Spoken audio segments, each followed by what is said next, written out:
नमस्कार युवा मित्रों, नए नए बिजनेस आइडियाज़ लाने के लिए ये चैनल दो साथी टीवी को सब्सक्राइब करके बेल आइकॉन को ज़रूर दबा दीजिएगा ताकि आने वाला बिजनेस से संबंधित हर वीडियो आपको नोटिफिकेशन के द्वारा मिलता रहे। मित्रों, बात करते हैं हार्डवेयर का बिजनेस कैसे शुरू करें। हार्डवेयर के बिजनेस में कौन कौन सा मटेरियल आता है। हार्डवेयर का बिजनेस करने के लिए सस्ती से सस्ती परचेजिंग आप कहां से कर सकते हैं। हार्डवेयर के बिजनेस में आपको कितना इन्वेस्टमेंट करना पड़ता है और इस बिजनेस में कितना परसेंट तक प्रॉफिट होता है। आइए इन सभी मुद्दों पर बात करते हैं। देखिए, हार्डवेयर का बिजनेस करने के लिए कौन कौन से मटेरियल की ज़रूरत होती है वो आपको पता है। कील से लेकर के हथौड़ी तक इस बिजनेस में शामिल है। चैन, रस्सी, कील, टेप, पेंट और अनेकों प्रकार के औजार जो किसी कारपेंटर को ज़रूरत होती है, किसी मैसन मिस्त्री को ज़रूरत होती है, किसी पेंटिंग करने वाले को ज़रूरत होती है, या यूँ कह सकते हैं जितने भी प्रकार के कारीगर होते हैं उनके सब के औजार इनके यहाँ मिलते हैं। जितने भी तरह के बिल्डिंग मटेरियल्स होते हैं उनमें से ज़्यादातर जैसे सीमेंट है, चूना है, पाइप्स हैं, सैनिटरी फिटिंग का काम है, इनके सारे मटेरियल यहाँ मिलते हैं। छोटे से छोटे औजार से लेकर बड़े से बड़ा औजार तक यहाँ मिल सकता है। किसानों के सैकड़ों औजार इस दुकान में रखे जा सकते हैं या यूँ कह सकते हैं बेचे जा सकते हैं। आप ये स्टोर खोलकर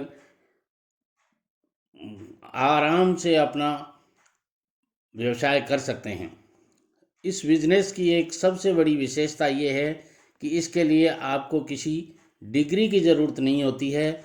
इसमें बस आपको नॉलेज होना चाहिए, काम का नॉलेज होना चाहिए, क्योंकि इसमें सैकड़ों नहीं हजारों तरह के आइटम्स होते हैं। नट बोल्ट से लेकर बहुत सारे स्पेयर पार्ट्स में से काफ़ी चीज़ें यहाँ आ जाती हैं। मकानों के कुंदे से लेकर के हत्थे तक का, यहाँ किवाड़ों के कुंदे वगैरह, हत्थे वगैरह सब मिलते हैं यहाँ इस दुकान पर। तो ऐसी स्थिति में आपकी याददाश्त भी अच्छी होनी चाहिए, क्योंकि बहुत से ऐसे आइटम्स होते हैं जिनके ऊपर MRP नहीं लिखा हुआ होता। वो आपको स्वयं याद करके रखना पड़ता है, या कुछ चीज़ें पर केजी के हिसाब से बेची जाती हैं, उनका भी आपको याद रखना होता है।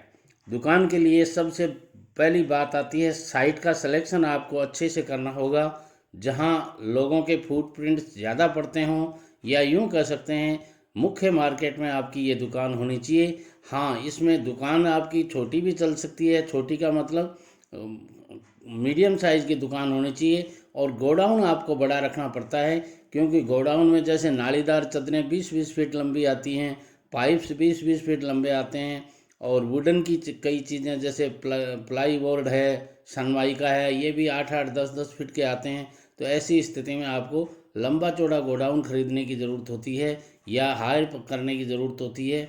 इसलिए दुकान के साथ में आपको इसके लिए गोडाउन की आवश्यकता विशेष होती है। कोई भी आसपास में आप गोडाउन ले लीजिए, क्योंकि ज़्यादा दूर का गोडाउन दिन भर गोडाउन और दुकान, दुकान और गोडाउन चलता रहता है। इसलिए नज़दीकी लेने की कोशिश कीजिएगा।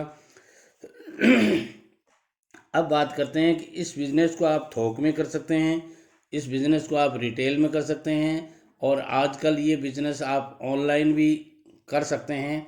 कुछ चीज़ें ऐसी होती हैं जो ऑनलाइन भी आप बेच सकते हैं। इसलिए मैं कहूँगा बिजनेस प्लान ज़रूर बनाइएगा कि आपको किस तरह का बिजनेस करना है, और इसके साथ साथ दुकान का आवश्यक परमिट और लाइसेंस ज़रूर ले लीजिएगा। परमिट और लाइसेंस लेने के साथ साथ आपको GST नंबर लेना पड़ेगा, पैन कार्ड आदि लेना पड़ेगा, आधार कार्ड, ये सब चीज़ें जो जो आप ये GST नंबर वगैरह लेंगे तो उसके साथ में ये सारी चीज़ें आपसे मांगी जाएंगी। तो विधिवत रूप से, या यूँ कह सकते हैं सरकारी नियम कायदों का ध्यान रखते हुए ये बिज़नेस कीजिएगा।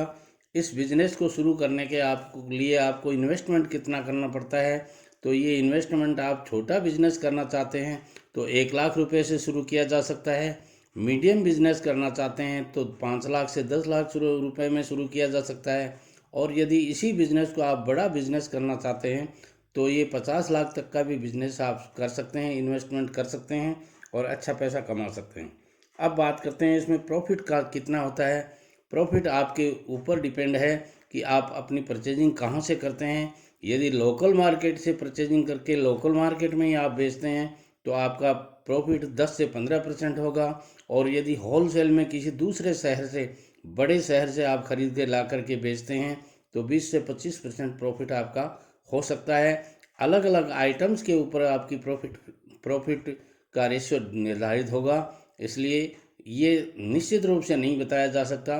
फिर भी एवरेजली आपको 20 से 25% प्रॉफिट मिल ही जाता है। अच्छे कर्मचारियों का चयन आपको करना पड़ेगा क्योंकि ये लोहे लक्कड़ का काम है।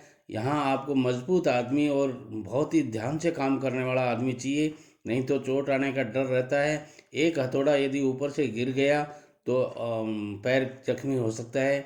ऐसी स्थिति में किसी अच्छे कर्मचारी को आप रखिएगा। कारपेंटर आदि ठेकेदारों से, मिस्त्रियों से आपको संपर्क रखना चाहिए। अकाउंट्स वगैरह की आपको विधिवत रूप से नॉलेज होनी चाहिए। यदि आपको नॉलेज नहीं है तो आप किसी दूसरे को हायर कर सकते हैं। आज का वीडियो कैसा लगा मुझे कमेंट बॉक्स में जाकर ज़रूर बताइएगा। दोस्तों में शेयर कीजिएगा और लाइक ज़रूर कीजिएगा।